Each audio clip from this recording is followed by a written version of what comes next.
All right, for more on the executions in Bangladesh, let's speak to Toby Cadman in London. He's an international criminal law specialist. Toby, thank you very much for joining us now. What's your reaction to this outcome?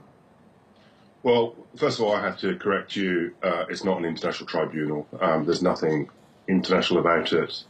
And the international community has widely condemned the actions from the very beginning. We've seen statements just over the last 2 days requesting the government not to carry out these executions because they will be unlawful, following the fact that these individuals have not been afforded a fair trial. Okay, so because of your correction, you don't think these two men have received a fair trial?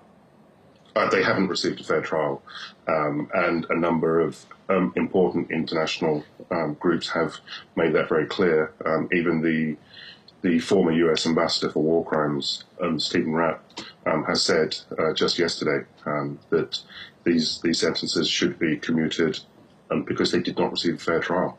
What rights were they denied? There were numerous procedural irregularities from the very beginning. There are very serious allegations of judicial prosecutorial misconduct, evidence being coerced, and the defence not being given an opportunity to call witnesses. The Chowdhury case in particular, he was only allowed to call 4 defence witnesses as opposed to 41 that the prosecution called, and they had very clear evidence to show that he was in Pakistan at the time from a number of key witnesses, which the government refused to allow him to bring into the country, even going so far as notifying the airport not to allow them to even enter Bangladesh.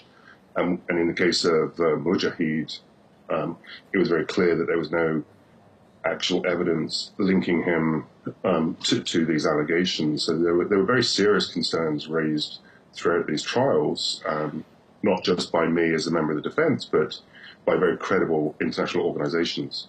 So you say that these are most likely politically motivated then? They are almost certainly politically motivated, and the executions will constitute unlawful executions, which we will take to the United Nations. And we hope the United Nations will actually take some action against Bangladesh, because this is the third and fourth individual to be executed, and we cannot allow a state to use the courts to get rid of their political opponents. All right. Toby Cadman, an international criminal law specialist from London, we thank you for that analysis. Thank you.